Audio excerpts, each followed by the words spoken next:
The next bill on the calendar for today is House File 21. The clerk will report the bill. File number 21, an act relating to state government, the number 1 on the calendar for the day.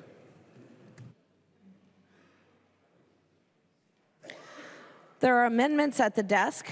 If there's no objection, we will let the author explain the bill before we act on the amendments. I recognize the author of the bill, Representative Robbins. Thank you, Madam Speaker.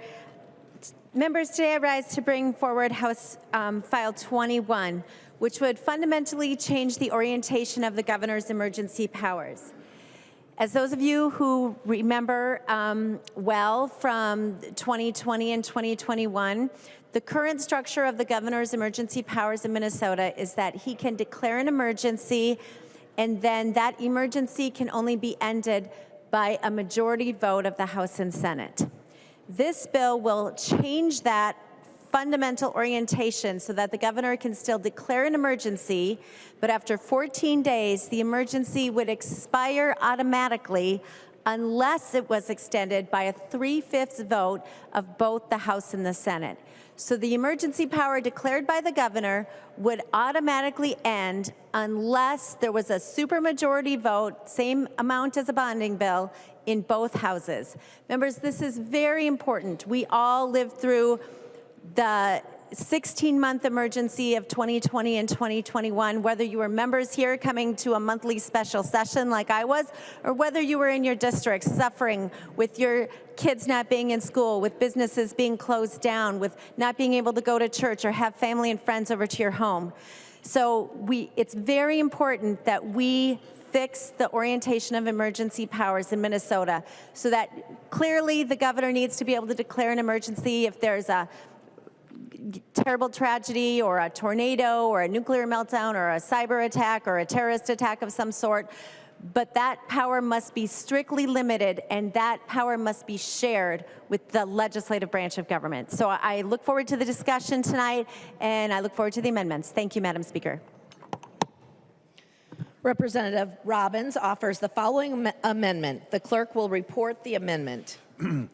Robbins moves to amend House File number 21. The amendment is coded A1. I recognize the author of the amendment, Representative Robbins, who will explain the amendment.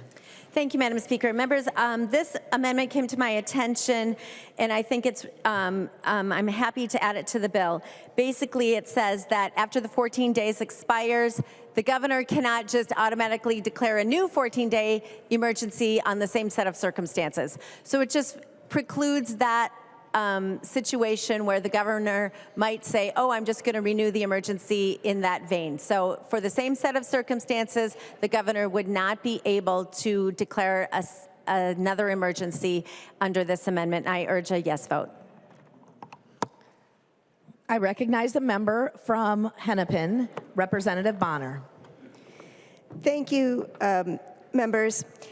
To set the stage here, my remarks on the A1 today will focus primarily on lines 1.14 and why the governor not having the ability to act puts us in a very bad place. Nationally, the number of cyber incidents are mind-boggling. As AI tools improve, so does the ability of hackers to stage a successful cyber attack. And if the power of AI scares you, wait for quantum computing, with the power to expose your valuable data and your privacy. That is an emergency. As we speak, top cyber criminals in countries like Russia, China, and Iran, who are not our friends, and they don't play nice, have stables of hackers sponsored by the government whose only mission is to attack places like the United States and our critical targets. Their aim is clear: disrupt, create chaos, and spread mistrust. The more lives they destroy, the more people they hurt. The bigger the target, the better. That's what line 1.14 is, 1.12 and 1.14 are all about. We know these actors have been poking around in critical infrastructure, and attempted to interfere in our Minnesota elections in 2016. From electrical grids to water treatment to nuclear plants, imagine the impact on Minnesotans in the dead of winter or having no fresh drinking water for our families. These actors attacked nuclear plants in the UK, India, and a failed attack here on US soil. Just a reminder, fallout doesn't follow state or national boundaries. That is an emergency. In 2024, there were 106 attacks on critical infrastructure targets, 31,000 attacks targeting the US government. Let's bring it home. In 2024, Minute handled 5,224 cyber incidents. 285 of those were high priority incidents. 2.96% of the over 5,000 were considered critical. Any one of them could have been our next cyber attack. So what does that mean for HF 21 and the A1? With time and persistence, the cyber attack will succeed.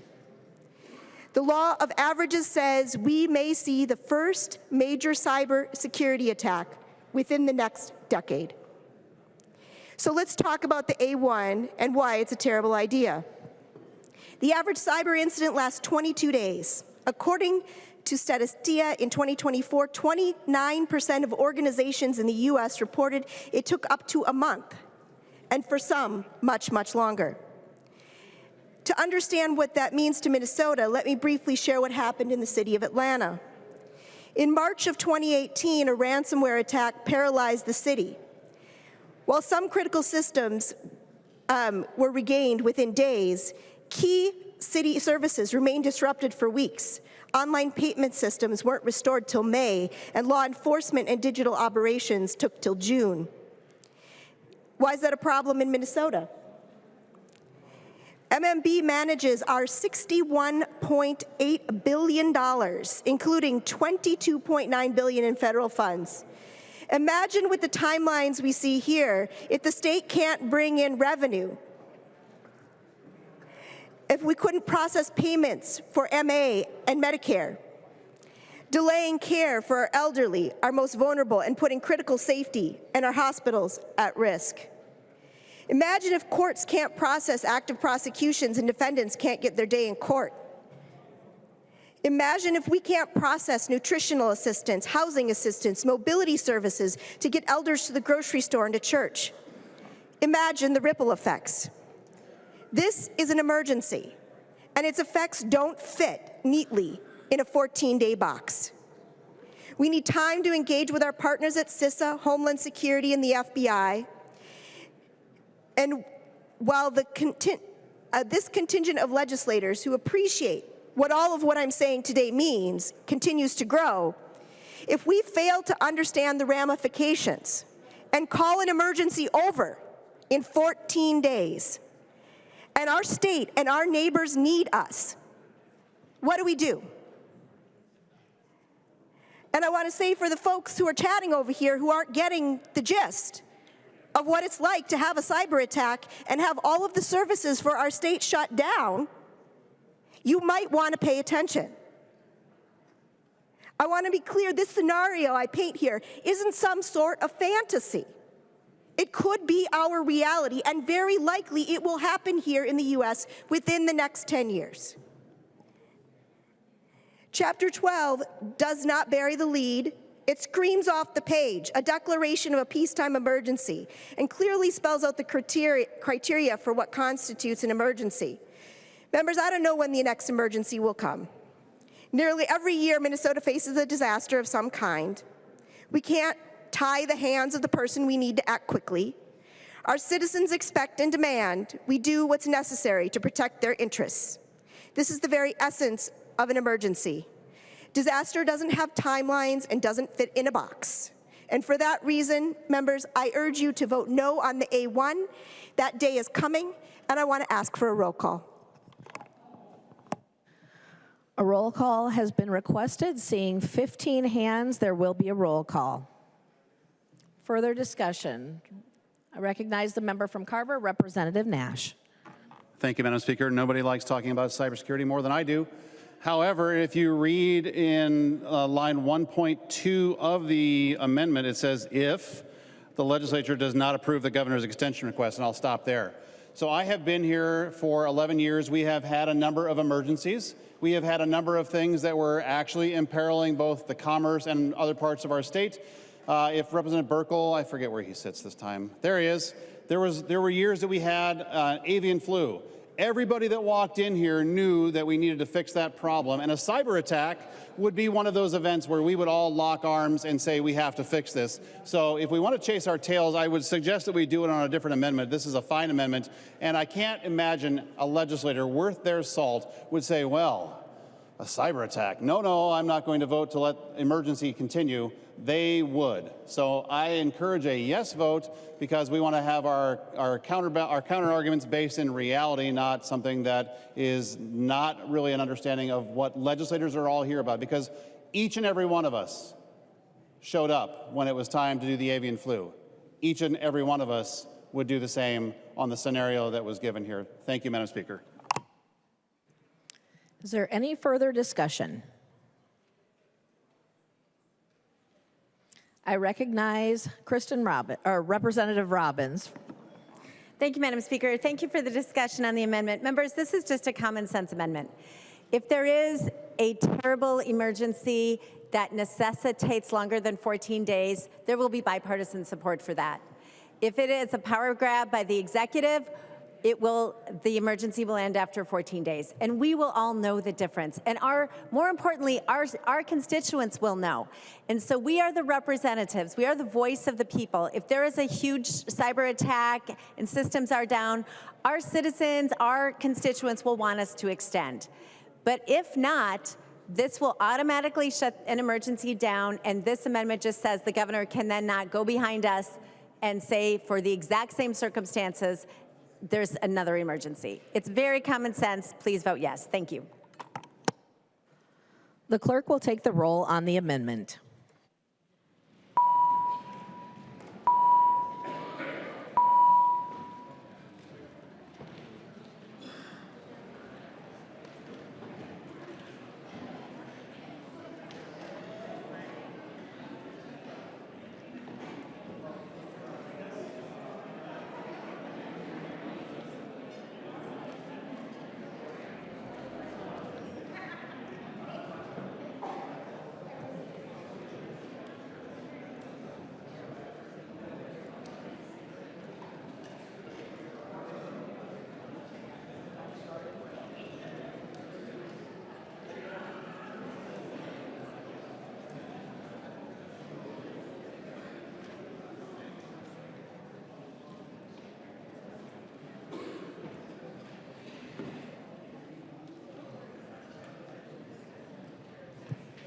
The clerk will call the names of the members voting remotely.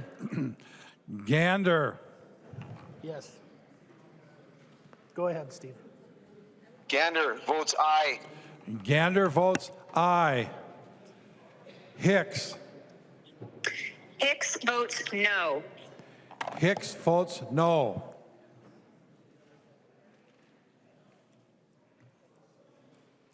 The clerk will close the roll.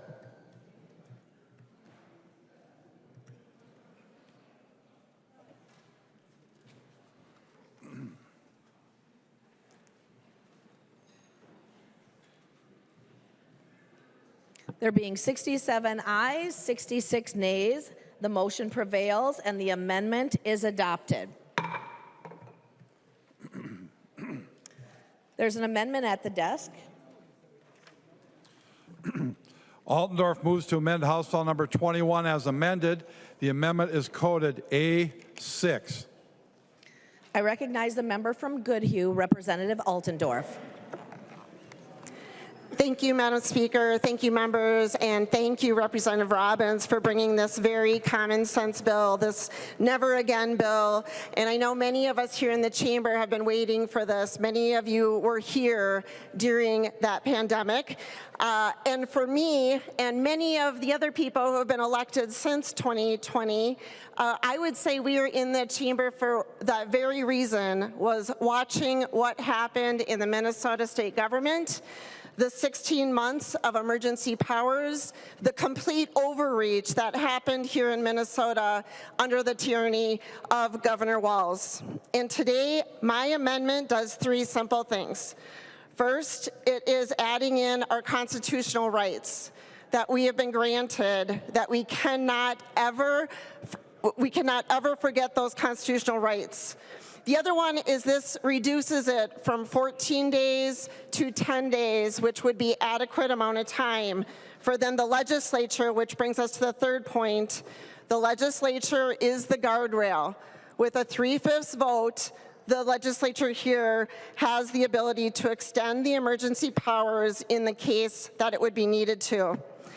Members, in 2020, we saw many things happen. We saw our free speech stampled on. We saw our religious rights. We were told we could not worship. We were told we could not go to church. I have people in my district that were not allowed to go to funerals of loved ones, of parents, of grandparents. And to that, we need to protect that. We have businesses that were shut down. In my little town of Red Wing, one shop was told they could not be open, and then the big box store Walmart was. Never again, folks. Never again. We as people can have informed consent, know the risks, and then make that decision if we are to go to church and to our parents' funeral. Governor Walz allowed a candy shop to be opened on Highway 169, but allowed other small businesses to be shut. We cannot allow one person to tell us that we do not have the ability to work to make an income for our family. Another friend in my district, they have a workout center. That is their family's income. For months and months, they were told that they could not do that. Members, this is very simple. This amendment makes sure we protect our constitutional rights, and yet we are having those guardrails for the legislature to get involved after 10 days. Please vote yes. Discussion on the amendment. I recognize the member from Hennepin, Representative Cleavorn. Thank you. I would request that we divide the A6 amendment between lines 1.16 and lines 1.17.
Representative Cleavorn, the amendment is divisible. The clerk will report on the first portion of the amendment. Cleavorn is requesting to divide the Altendorf A6 amendment. The first portion would be lines 1.2 to lines 1.16. Discussion. Representative Cleavorn. Thank you. I would ask firstly for a roll call. A roll call has been requested. Seeing 15 hands, there will be a roll call. And then on this first portion of the division, I would like to take the first line, the top of the divide first. Thank you. And I would ask for a yes vote for that. The top of the what? Discussion to That made no sense. the divided amendment. Representative Niska. Thank you, Madam Speaker and members, and I sure hope everyone votes for this. I sure hope everyone votes for this amendment. But here's the thing. We don't have this language in our current statutes right now. So we can vote to add this into the bill, and I sure hope we will.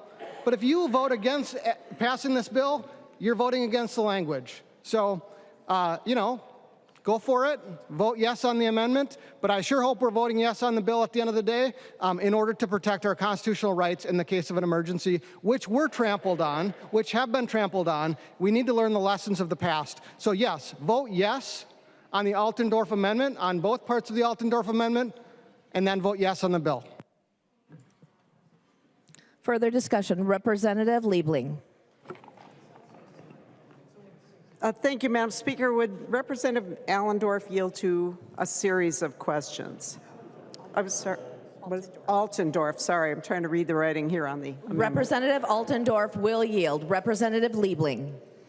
Thank you, Madam Speaker. So, Representative Altendorf, I'm wondering where in the emergency powers it right now gives the governor the right to stop people from exercising their right to free speech. Could you point that out to me?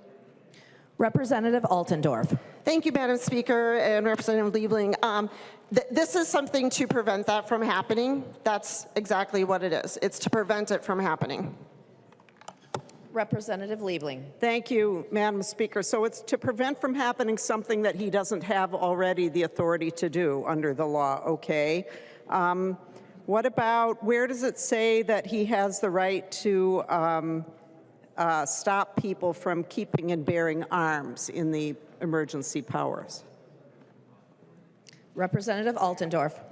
Thank you, Madam Speaker. Thank you, Representative Liebling. Again, this is moving forward. This is the Never Again bill moving forward, and we are making sure with absolute certainty that none of these constitutional rights would ever be trampled on by any governor in the future. Representative Liebling. Thank you, Madam Speaker. Well, I was going to go down through some of these other ones, but I think your answer would be the same, that you're trying to put into the law something that already the governor does not have the power to do these things anyway, and you're trying to put them into the law. But now I'll just make a comment on the amendment then, because I think that there would be something to be said for trying to fix this bill by being very specific about things that the governor should not be able to do, but this doesn't do it. And I'll tell you couple things I find really problematic here, and I was going to speak to this on third reading, and I probably will also. But here you're saying that the governor can't stop people from having the right to assemble.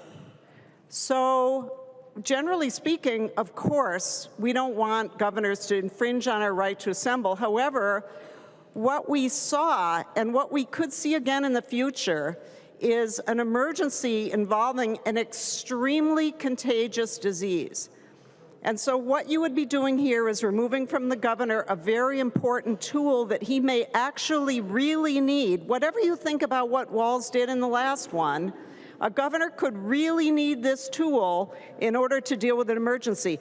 The same thing with the right to operate a business. Now, I understand fully how angry people got and that, you know, that there was a lot of inconsistency in some of the things that people have complained about. But instead of thinking about this and trying to draw some real parameters around what the governor should be able to do, to simply say that the governor should not be able to stop someone from operating a business when, in fact, in an emergency, a particular business may, in fact, need to be curtailed.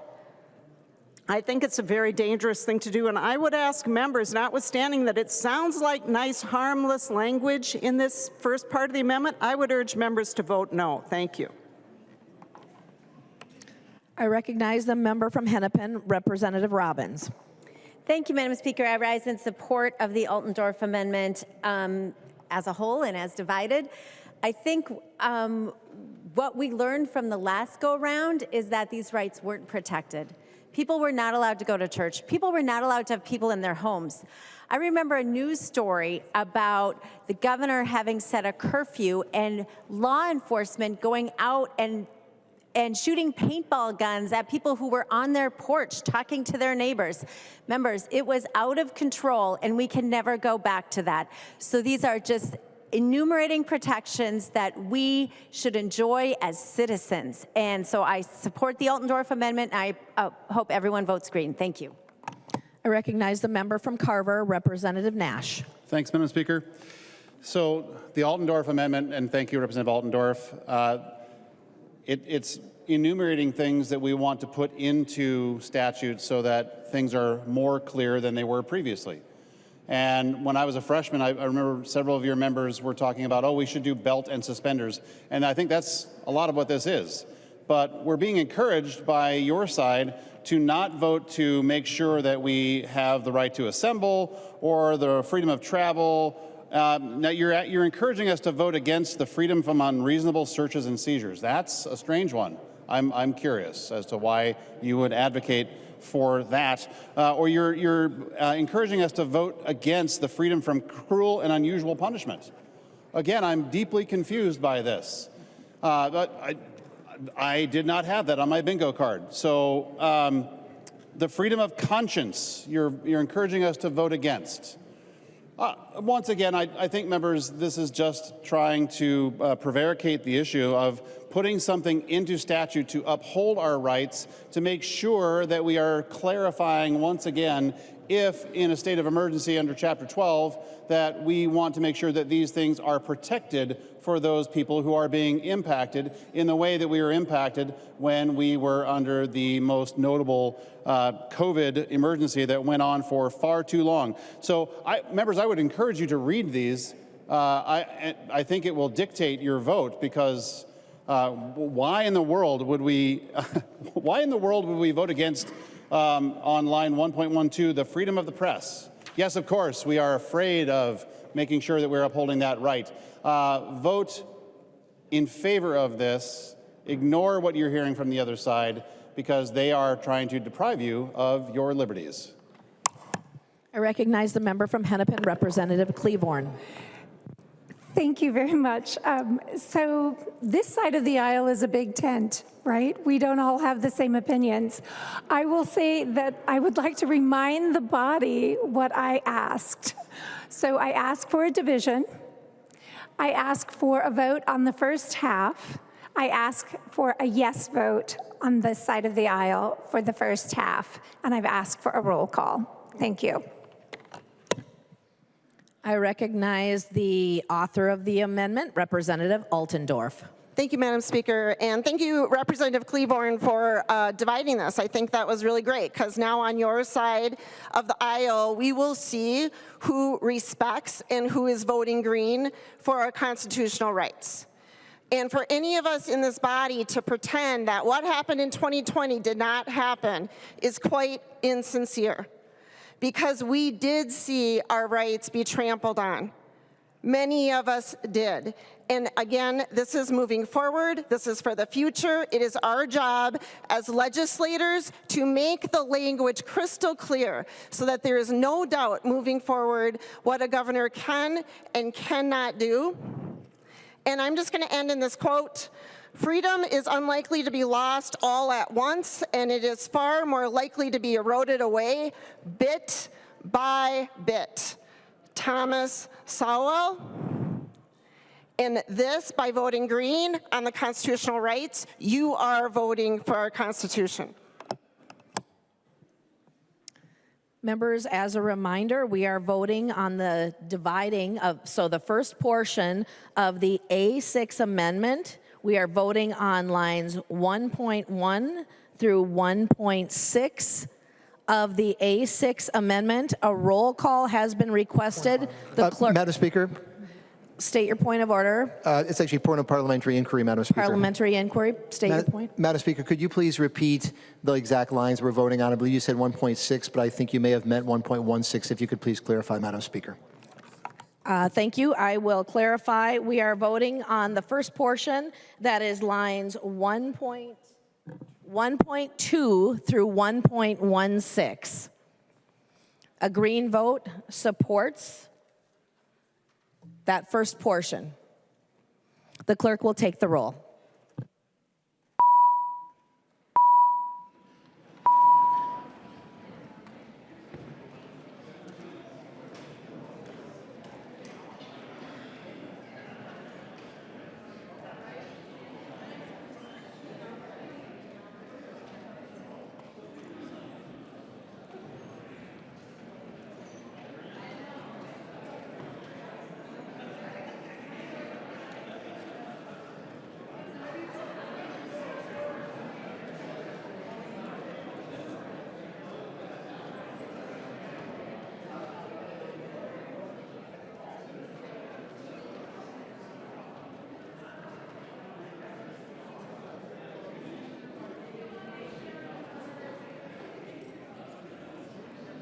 The clerk will call the roll, or call the names of the members voting remotely. Gander. Go ahead, Steve. Gander votes aye. Gander votes aye. Hicks. Hicks votes yes. Hicks votes aye.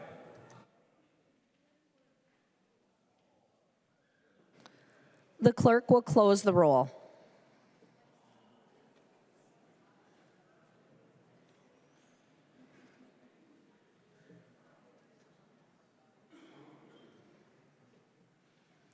There being 127 ayes and 6 nays, the divided amendment first portion is adopted. The clerk will report the second half of the amendment. The second portion of the Altendorf amendment, as requested a division by Cleavorn, is page 1, lines 17 through 20. Representative Cleavorn. Thank you again for allowing me this division. Members, on this second half, the second portion, I would ask for a no vote, and I would also ask for a roll call. Roll call has been requested. Seeing 15 hands, there will be a roll call. Representative Cleavorn.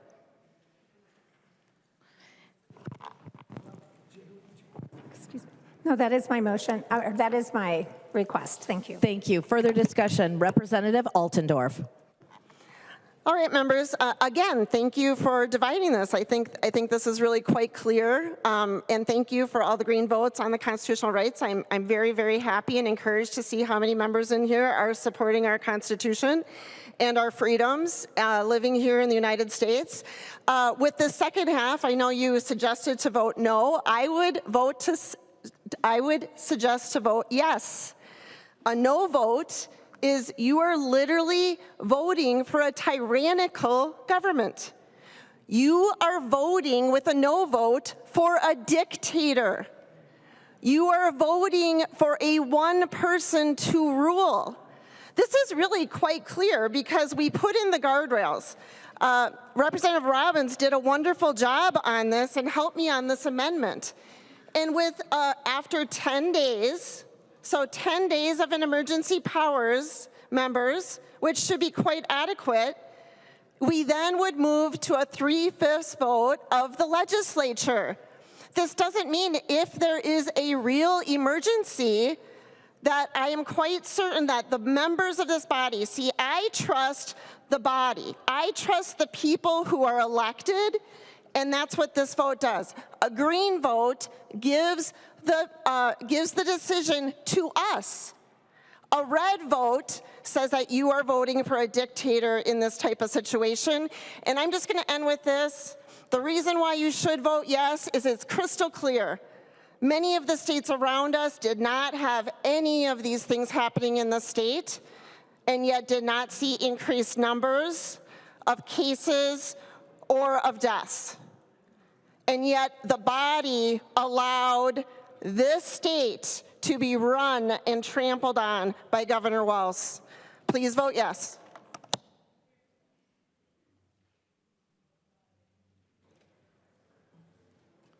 As a reminder, members, we will be voting on the second portion of the A6 amendment, lines 1.17 through 1.20. The clerk will take the roll.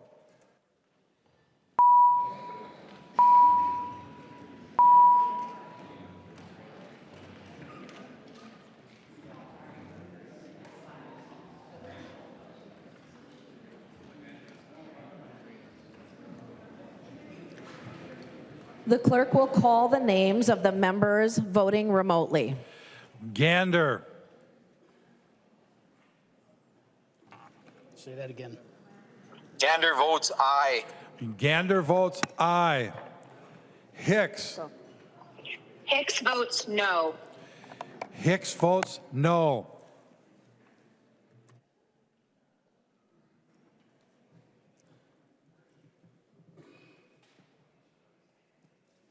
The clerk will take the roll.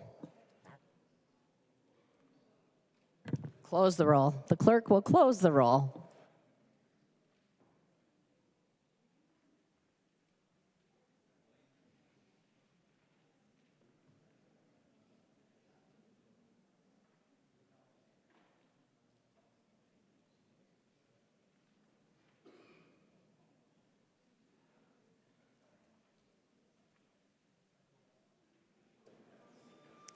There being 67 ayes and 66 nays, the second portion of the amendment is adopted. There's an amendment at the desk. The clerk will report the amendment. Long moves to amend House File Number 21 as amended. The amendment is coded DE1. I recognize the author of the amendment, Representative Long, who will explain the amendment. Thank you, Madam Speaker. Well, Representative Altendorf had referred to House File 21, the underlying bill, as the Never Again bill twice. But unless I'm mistaken, the amendment that I am authoring is the Never Again Act, which is House File 26. And let me state up front, this is not my idea. This was introduced by Representative Roach, with co-authors from Speaker Demuth, Representative Niska, Representative Nash, and others. And we've seen a lot of bills that have skipped committee stops this session on a fast track to come to the floor. We saw House File 14 skipped Government Ops and Ways and Means. House File 20 skipped State Government and Ways. House File 12 skipped Judiciary. But unfortunately, the Never Again Act has been referred to the Veterans Committee and laid over on its path to the floor. So my intent on offering this today is simply to give members a choice between two very different approaches, I guess the Never Again bill and the Never Again Act.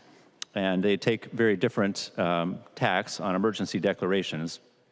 To be clear, I plan to vote no on this amendment. I support current law, but I did want House File 26 to have the opportunity to not be laid over indefinitely and never again be seen on the floor. So I ask members for a no vote. Madam Speaker, point of order. State your point of order. Thank you, Madam Speaker. I rise under House Rules 3.21, germaneness. As Representative Long, I'm sure, knows, the House File 26 that he just referenced, in addition to Chapter 12, covers 34A, 35, 41B, 144, 151, 207C. And while this is the Robbins bill only has Chapter 12, and I'm sure that Representative Roach is flattered by your admiration of his bill. It is working its way through the committee process, and it is far more expansive. So for that, Madam Speaker, I urge that you find the amendment out of order, and I am prepared to offer advice if you haven't had enough already. State your advice. That it is wildly more expansive, and that is not permitted per our rule. Advice, Madam Speaker. State your advice. Madam Speaker, this amendment is very clearly germane. The subject matter is exactly the same, which is the governor's emergency powers. They are both rooted in Chapter 12. Representative Nash remarks that there are a couple of provisions in the bill that are beyond the chapter, but those are simply to have technical amendments that are necessary because of the amendments that are made to Chapter 12. So Chapter 12, the amendments would remove the ability of the governor to have the option of calling an emergency and put it in the hands of the legislature. And so there are conforming amendments that then are made throughout the law to strike governor and include legislature. But all of that is rooted in the exact same subject matter, which is that these are related to the governor's emergency powers and related to the Chapter 12. So this is both the same subject and does not expand the scope, and it is substantially the same section of law, and any provisions that are outside of that section of law are simply technical fixes that are a result of the Chapter 12 amendments. And I ask for a roll call. Roll call has been requested. Seeing 15 hands.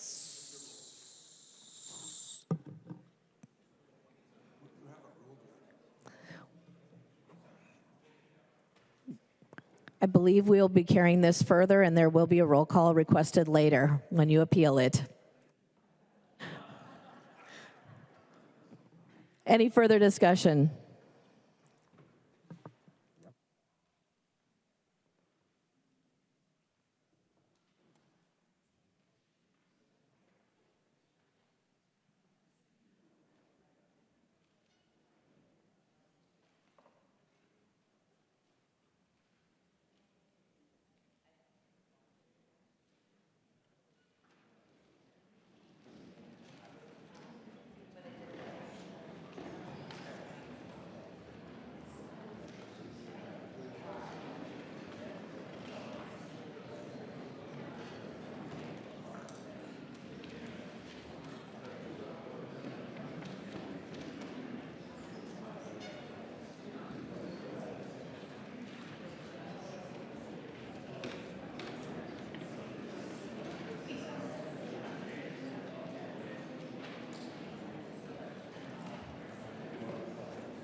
I've studied the amendment, I've reviewed the bill and considered your advice, and I am ruling that the point of order is not well taken.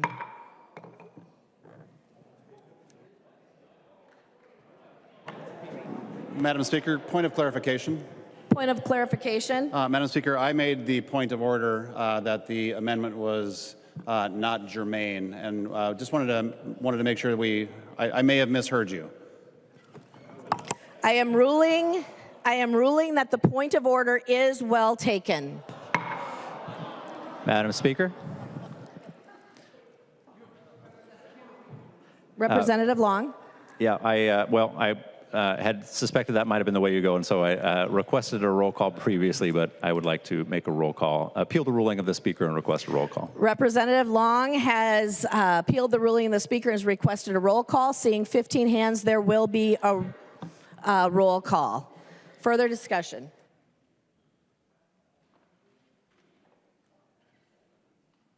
And the question before the body is, shall the decision of the Speaker stand as judgment of the House?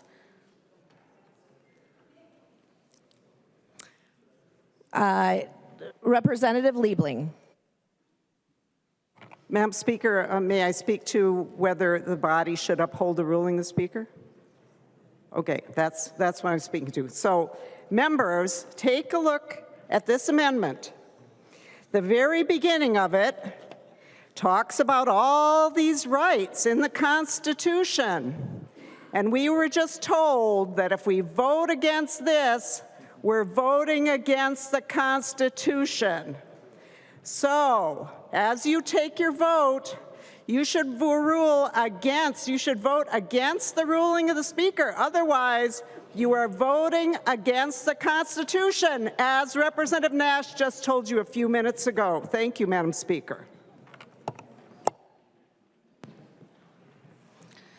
I recognize Representative Niska. Thank you, Madam Speaker and members. While I appreciate the clever point, I would point out that the amendment before us includes delete everything after the enacting clause, which deletes the language about the constitutional rights, and then, I guess, reinserts it. So if we were accepting this amendment as germane and voting on the merits, the point still wouldn't make any sense. But we're not. We're voting on germaneness. We're voting on whether or not a bill that touches on several other areas of law and touches several other places in our statute books can be substituted in without going through the committee stops that this bill would need to go through. I am certainly a supporter of the approach in the DE amendment. It is better than the status quo. It is better than the status quo, which gives the governor the unilateral power to declare an emergency and have a bare partisan majority in one house, allow the governor to continue to rule the state without the input of the legislature. Frankly, I'm not sure why anyone who bothered to run for the legislature wouldn't support either one of these approaches. But the fact of the matter is the DE1 amendment is not germane to the discussion we're having before us. It covers a lot of other issues that need to be covered, that would need to go through other committee stops in order to make sure that they get them right. I know that that House File 26 is not indefinitely laid over in the Veterans Committee. It's being pulled back into the State Government Committee to continue to be worked on. But regardless of that point, the Speaker's ruling is absolutely correct. Members should vote to uphold the ruling of the Speaker. Vote aye. Representative Long. Thank you, Madam Speaker. I would urge members to vote against the ruling of the Speaker and in favor of my appeal, in favor of the first ruling of the Speaker. And in this case, the bills, as I mentioned, are both to Chapter 12. They are both to the governor's emergency powers. The argument that my colleagues across the aisle are making is a pretty thin thread, which is saying that because there are technical cross-reference changes in other sections of law, changing references from governor to legislature, that is somehow expanding the scope of the bill. That is a real stretch from our germaneness interpretations. We have two bills that are literally on the same subject. One of them is called the Never Again Bill. One of them is called the Never Again Act. I don't know how these are not germane to each other. So I would ask that members vote to not uphold the ruling of the Speaker. I recognize the member from, I recognize Representative Wolgamott. Thank you, Madam Speaker. Point of parliamentary inquiry. State your point of parliamentary inquiry. Madam Speaker, before we take a vote on this appeal, I'd just like to clarify which ruling it is that we are appealing. You made one ruling, and then without having an appeal to the Speaker, you made another ruling. I just want to be clear which ruling that we're appealing before I vote. Thank you. I am ruling that the point of order is well taken, and I will repeat again, a yes or a green vote will support the ruling of the Speaker, a no or a red vote goes against the ruling of the Speaker. Representative Nash. Thank you, Madam Speaker. For those of you that have had the benefit of being here for more than a couple of weeks, we'll reach back into history when we were in the minority and we would bring several amendments and Representative Long or Representative Winkler would rule them out of order because they had other chapters of law in the amendment and that was bad. But here, Representative Long has now said that given that there is 34A, 35, 41B, 144, 151, and 207C, that is now magically okay.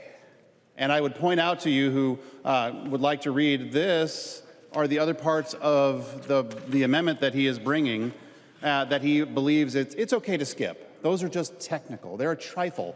And I think the most comedic thing that he just said, that changing from the governor to the legislature is just a small change, kids. It's okay. That is a really large change.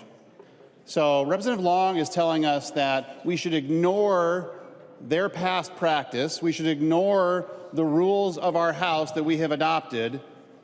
We should ignore the fact that there are like 9 other chapters of law in his DE and vote to overturn the ruling of the Speaker, who ruled appropriately that this was out of order.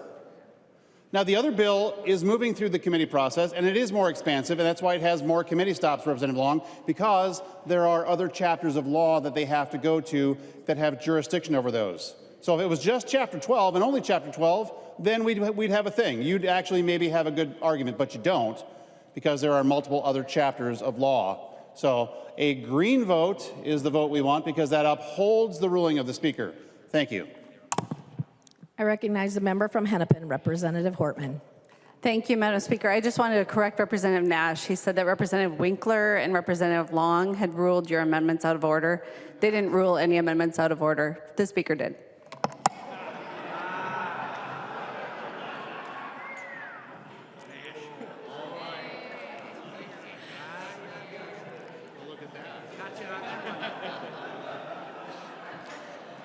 The question before the body is, shall the decision of the Speaker stand as judgment of the House? A yes or a green vote supports the ruling of the Speaker.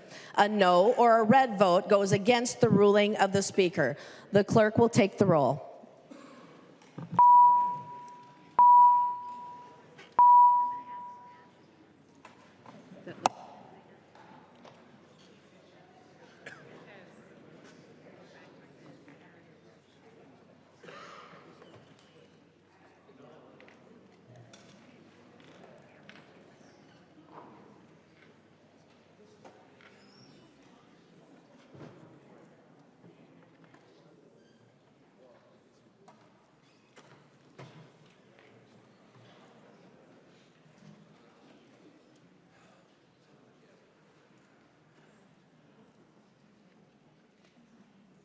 The clerk will call the vote of the members participating remotely.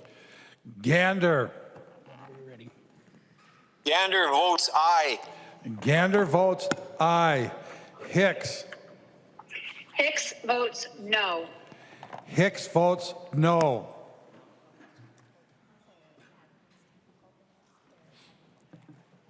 The clerk will close the roll.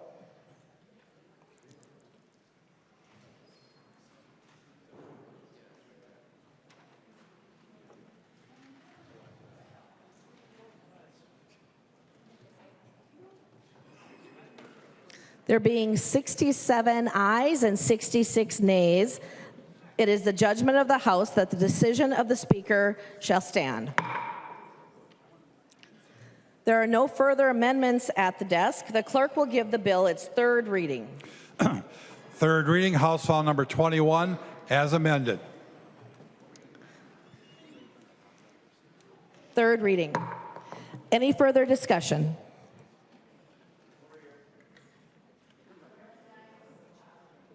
Representative Freiberg. Thank you, Madam Speaker. So after a couple of non-objectionable bills, I'm somewhat surprised to see this one on the floor. The emergency powers that led to this bill were caused by the COVID-19 pandemic. Now, just as a reminder, more than 1.2 Americans have died from COVID-19, including over 17,000 Minnesotans. Excess deaths due to COVID-19 worldwide range between 13.3 million to 16.6 million. I'm honestly kind of surprised that relitigating the COVID-19 pandemic is a priority for the House GOP. Just look how well that worked for Governor Scott Jensen. But this bill goes so much further than the emergency orders related to COVID-19. Other recent emergency orders relate to George Floyd protests, authorizing the National Guard to help stranded motorists during winter storms, and flood relief. This bill places a nearly insurmountable obstacle for a governor to issue an emergency order under those conditions as well. I mean, look how hard it is for us to pass a bonding bill with a supermajority vote. This obstacle is not even necessary. The legislature has and has had the power to end peacetime emergencies by a simple majority vote. In times of crisis, it helps to have one elected executive decision maker to coordinate a response, while the similarly elected legislature has the power to rein in the executive if they overstep. Please vote no on this bill.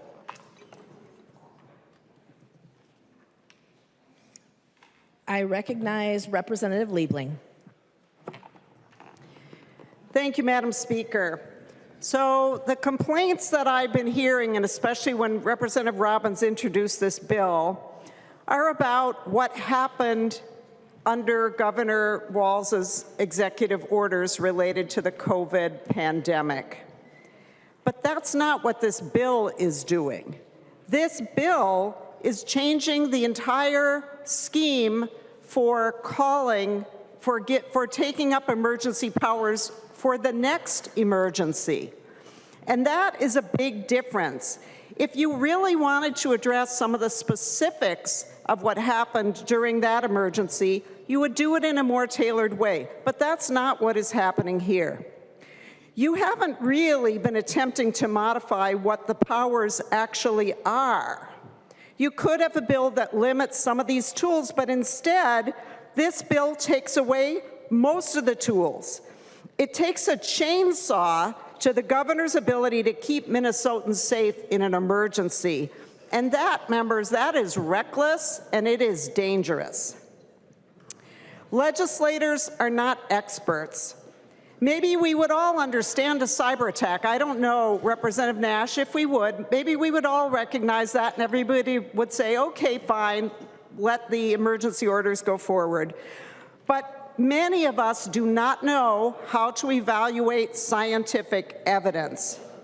And I agree with my colleague, Representative Freiberg, it is really too important to hope that 81 House members and 41 senators will understand the seriousness of an emerging threat and be able to put politics aside, especially when you sometimes have to do things that are unpopular to deal with an emergency. And we've just seen a lot of you vote against letting the governor, for example, close a business, when in fact that might be exactly what is needed to keep people safe in the right situation. So what if, for example, little thought exercise here, what if we had an emergency that was so severe that 81 House members and 41 senators could not even convene?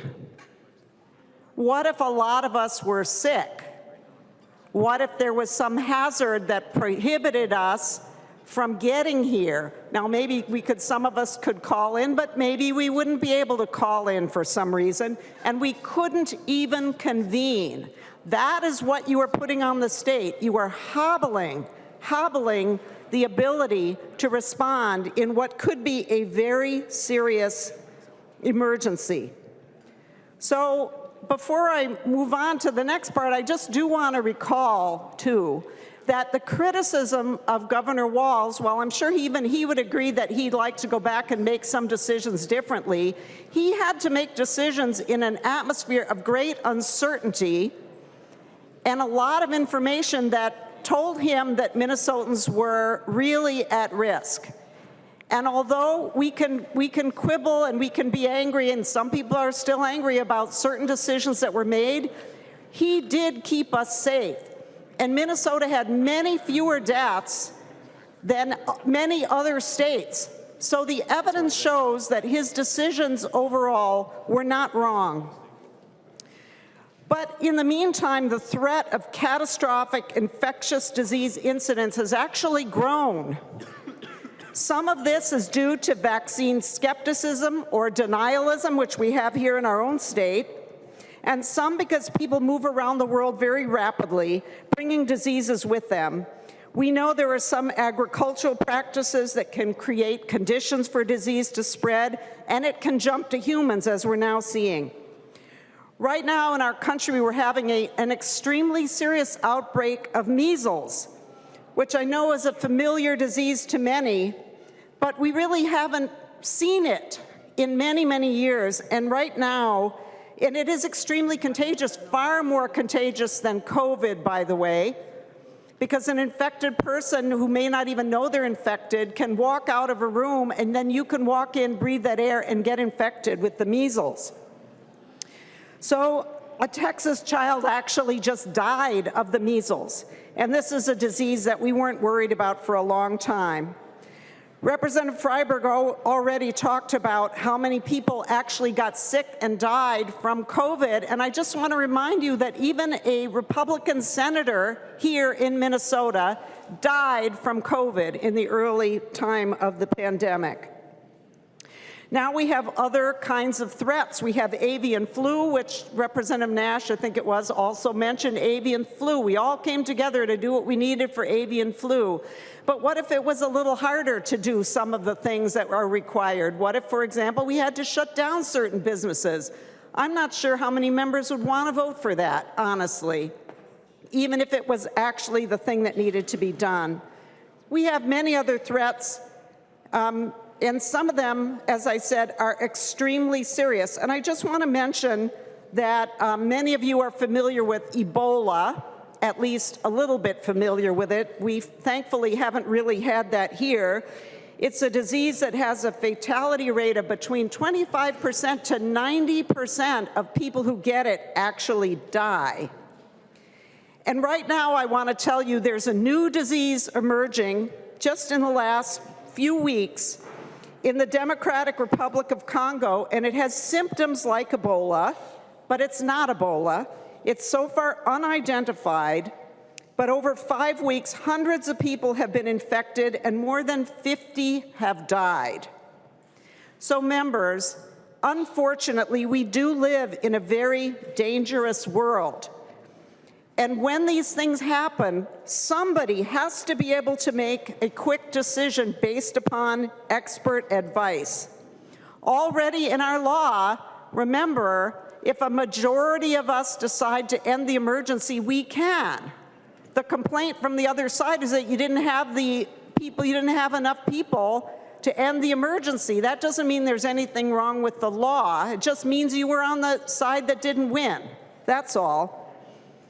But this body is not designed to be the body that makes those quick decisions, and our track record, as Representative Freiberg pointed out, is not very good when it comes to making hard political decisions. So passing this bill would be a terrible disservice to Minnesotans, a terrible disservice. And not only to other Minnesotans, but to you yourselves and to your families. This could be the difference between life and death in some future emergency. I urge you not to make these changes and to vote no on the bill. Thank you. I recognize the member from Washington, Representative Hemmingson-Yager. Thank you, Madam Speaker.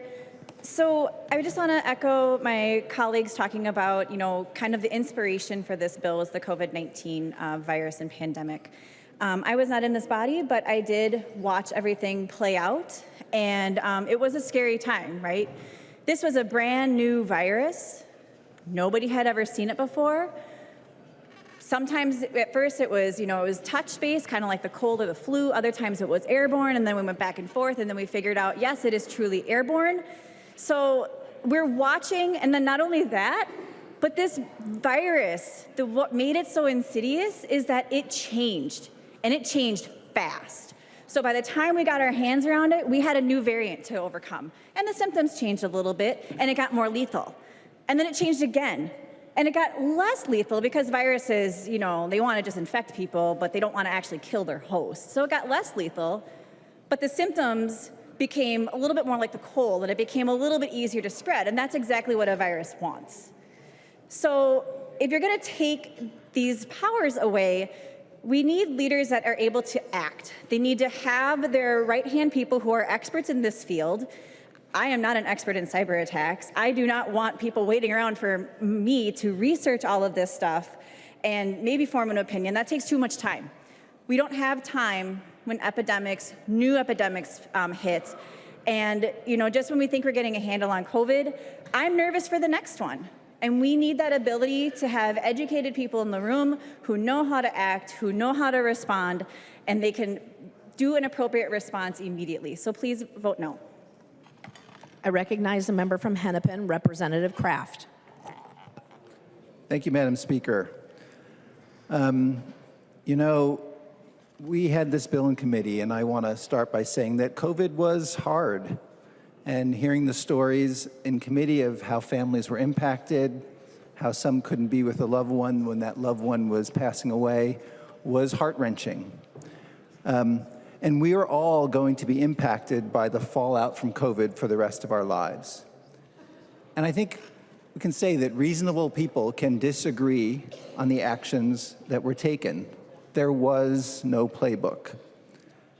But this argument that those actions were so wrong as to require us to change our laws on how peacetime emergencies are declared is dangerous to public health, and I think is very clearly contradicted by what I think is perhaps the most important data.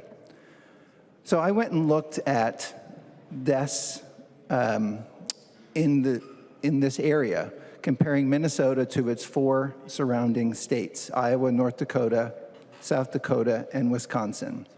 And if you look at 2020 and 2021, and this is age-adjusted data, if you average out those states and then look at how many more people would have died in Minnesota if our average was that average, it would have been close to 3,000 more people. So I think that there's clear data that says, you know what, there was no playbook, but it looks like there's a few thousand people more alive today because of our actions here. I also want to echo and to make sure that folks pay careful attention to another part of the argument being made, that the people need to be heard, that power needs to be limited, and that power needs to be shared. Well, this was brought up in committee. The people were heard. I think it was said that there were 20 different votes on extending the peacetime emergency. What this bill is asking is not for the people to be heard. They were. Power is shared.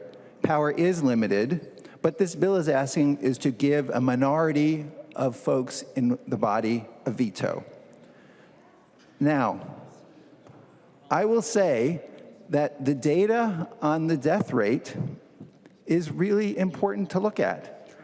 Thank goodness we didn't have this in place during the COVID emergency, because it seems to me that what the data is showing is there's about 3,000 more Minnesotans alive today that would probably agree with me. I recognize the author of the bill, Representative Robbins. Thank you, Madam Speaker and members. Thank you for the very robust discussion this evening. I am very thankful that we are having this conversation. As everyone will remember, 2020 and 2021 until the emergency ended were terrible times in our state for families, for students, for businesses, and we never want to go back to that. And members, this bill still gives the governor the opportunity to declare an emergency. It's just that that emergency will now automatically end unless there is a 3/5 vote of both houses to extend it. That's a common sense solution so that a governor cannot continue an emergency for 16 months. We never want to go through that again. I'll just remind you, members, that for those of you who were here, we had 8 special sessions, more than 20 votes, and to the point on the other side of the aisle, they were not thinking of the best interests or the data of the state. They were supporting their governor. Under my bill, it will take a bipartisan support, the same amount as it takes to pass a bonding bill, to extend the emergency. If there's a real emergency that requires that, we will work together and we will have bipartisan support for that, just like we do for bonding bills. So members, this is protecting the state from one party supporting their governor instead of the interests of the state. I just want to remind you what we went through and that we are still dealing with the effects of today. This is still impacting our families, people who lost loved ones, whose family member died alone, who they couldn't have a funeral service for. This is still impacting students. Schools were closed. Their mental health deteriorated. They were not allowed to play even outdoor sports for a while. Members, we are still seeing the fallout of that in reading scores, in math scores, in mental health and anxiety issues. The businesses that were closed, people who lost their entire life savings that they invested in a business that was shut down, the high inflation that we still are dealing with and the supply chain disruptions, people who couldn't gather, people who couldn't have people to their homes, even play dates for their kids, people for the holidays. Remember the NARC line where you were supposed to call and report on your neighbors having people over to their homes? The work habits that have been changed because all these businesses were closed down. Now people have not really gone back to the office. We have office buildings here in St. Paul that are empty because state workers haven't been gone back to the office. Downtown Minneapolis, downtown St. Paul, workers are still not back in the office. And we are seeing the fallout of that in our communities because of lost economic activity, because of increased public safety concerns. Members, we are still dealing with what happened in 2020 and 2021, that 16-month emergency, and this is our chance to change the orientation of how emergency powers work so we never go through that again. Under this bill, just to be clear, the governor still could declare a public emergency, but it would automatically expire unless bipartisan support in the House and Senate extended it. And if there's a huge crisis, I'm sure we will get that bipartisan support. So this is a common sense bill that we need to do to restore the balance of power between the legislative and executive branch of our state. And members, when you take your vote today, I want you to vote with the people in mind who we lost and who lost their businesses and have still ongoing challenges because of that. So for all the students, including my daughter, who didn't get a graduation, for all the students who had learning loss or struggles with mental health, for all the businesses who were closed, including in my district, and especially for my friend Tanya Lucas. She was a cancer patient. She wasn't a COVID patient. Sorry, I've never told this story publicly. Tanya Lucas, I knew her just from our Chamber of Commerce in the I-94 West Chamber. Shout out to all my 94 West Chamber friends. She had breast cancer during COVID, and her husband couldn't go visit her. He's a construction worker. So what did he do? And Todd, I have no idea if you're watching this, Todd, but I hope someday you see it. He's such a hero. He took his construction truck every night after work, go home, have dinner with his kids. His mother-in-law, Tanya's mom, would stay with the kids, and he would take the truck, go park under her window at the hospital every night while she was in treatment. And he would sleep there, and she would know he was next to her. And then the next day, when he had to go to work, he would take his construction cone, leave it in the parking lot, save his spot so he could come back the next night and sleep under her window. That is what families went through. We all know those stories. Every one of us had stories like that in our district. My own godfather died alone because of COVID.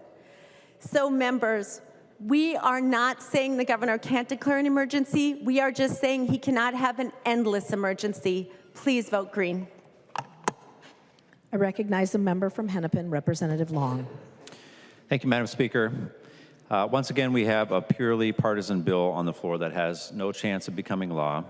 And instead of working to address the real challenges facing the people of Minnesota, like rising prices of childcare, groceries, healthcare, and housing, we are here again with a partisan bill. Last session, the DFL majority enacted paid family medical leave to provide stability for parents and those caring for loved ones. So far this session, the GOP has introduced multiple bills to delay or repeal that. We worked to lower the price of prescription drugs. This week, Trump's GOP in Washington is poised to cut billions from health care that help millions of Americans.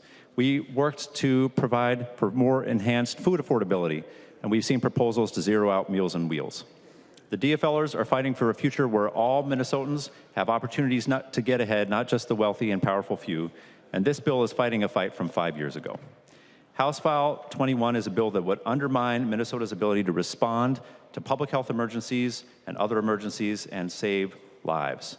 We heard today that we need this bill to stop a dictator and that we should trust our elected representatives. Well, guess what? That's what current law does. Current law has the check of the legislature. It requires just 68 votes to stop a governor from declaring an ongoing emergency. That is trusting our representatives. That is the check that we have put in place on our governor. We also heard that if there is a real emergency, there will be bipartisan support. Well, we had that test here in this chamber over and over again. We had a real emergency. We had the worst modern pandemic in COVID-19, and we had endless votes, and every single vote we had a partisan vote on whether or not we were going to allow the governor to take the necessary steps to protect our citizens of Minnesota. So unfortunately, we have had the test that this bill put before us, and we failed that test. We failed to show that we could, on a bipartisan basis, stand up for science, stand up to save lives. We didn't just vote with our governor because he was the same party. We voted with him because he was taking necessary action to protect our state. We heard that we are still dealing with the consequences of what happened. We are. 1.2 million Americans died from COVID-19. Many, many more Americans are still struggling with long COVID, including my constituents, including colleagues of ours in the state legislature. In times of crisis, we have to have one elected executive decision maker who can coordinate a response, while the elected legislature has the power to rein in the executive if they overstep. Let's be clear, Governor Walz's actions saved lives. Minnesota COVID-19 testing operation was a national leader that scaled up so rapidly because of the flexibility that was allowed under the peacetime emergency. The emergency powers allowed a state inventory of critical care supplies to ensure our hospitals and long-term care facilities have a place to turn in crisis.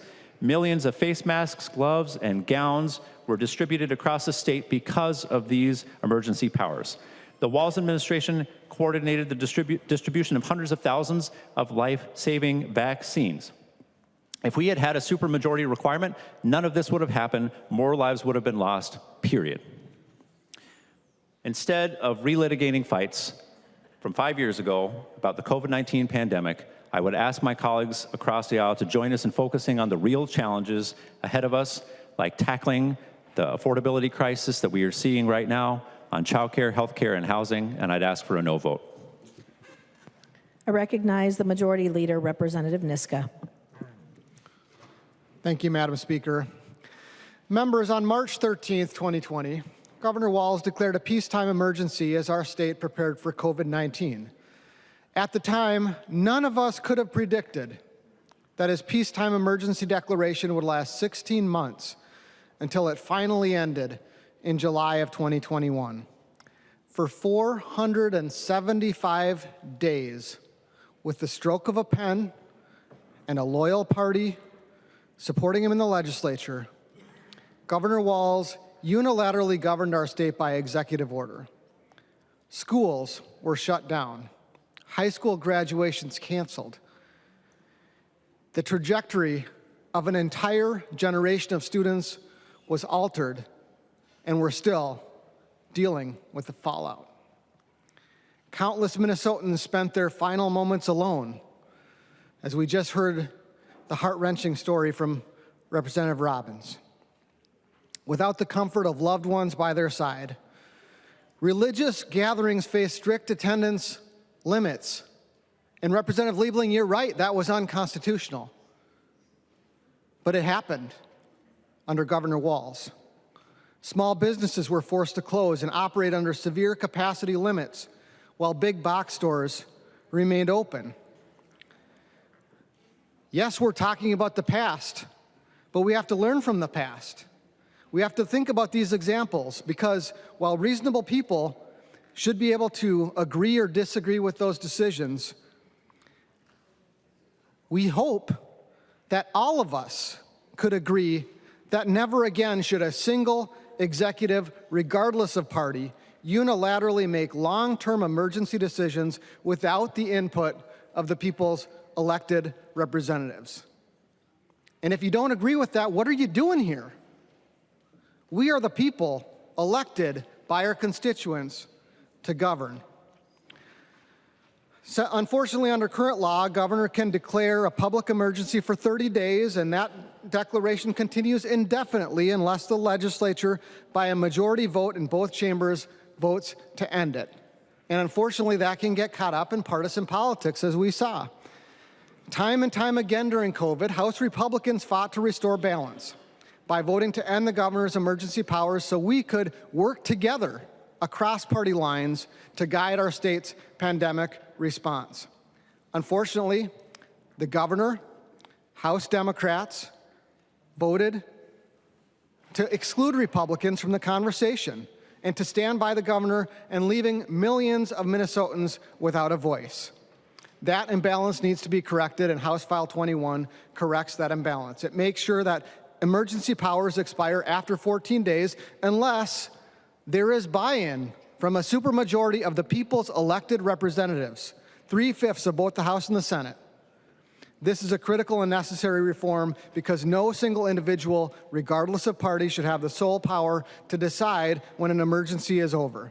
House File 21 restores the proper balance between the executive and legislative branches, ensuring that any emergency declaration beyond 14 days has broad bipartisan support from the people's representatives.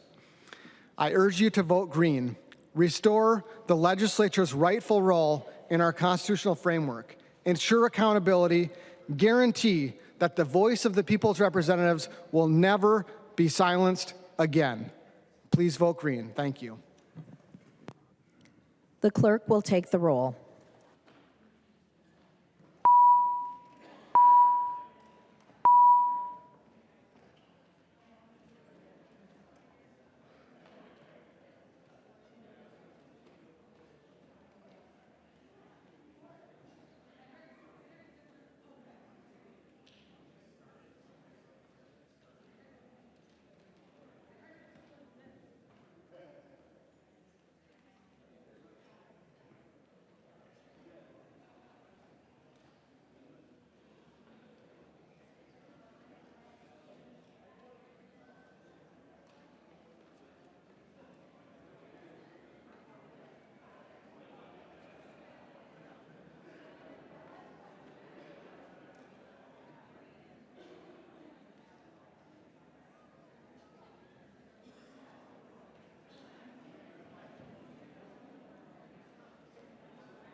The clerk will call the names of the members voting remotely. Gander. Whenever you're ready. A yes vote. Gander votes aye. Gander votes aye. Hicks. Hicks votes no. Hicks votes no.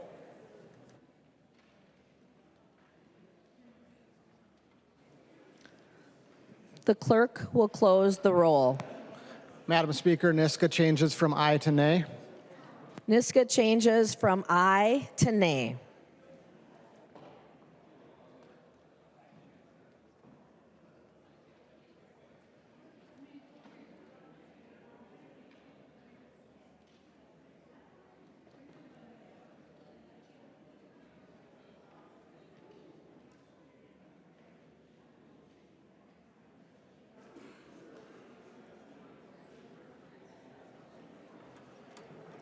There being 66 ayes and 67 nays, the bill does not pass.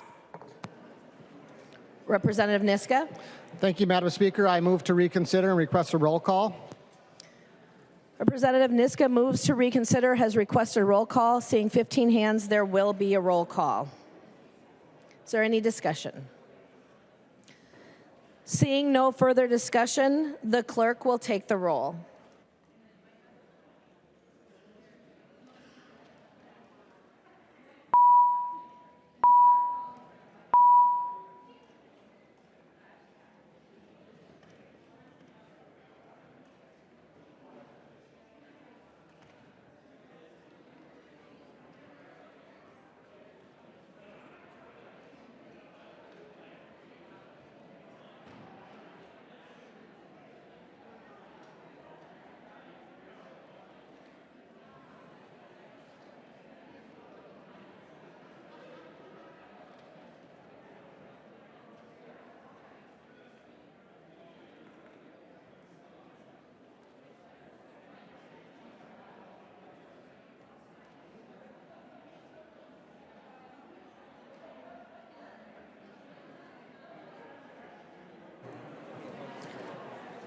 The clerk will call the names of the members participating remotely. Gander. Gander votes aye. Gander votes aye. Hicks. Hicks votes no. Hicks votes no.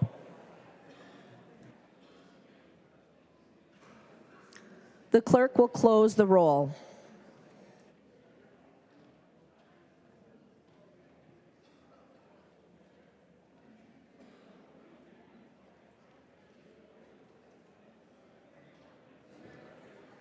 There being 67 ayes and 66 nays, the motion prevails.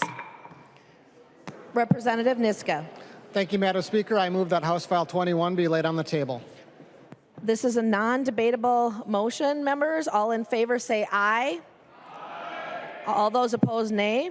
No. The motion prevails.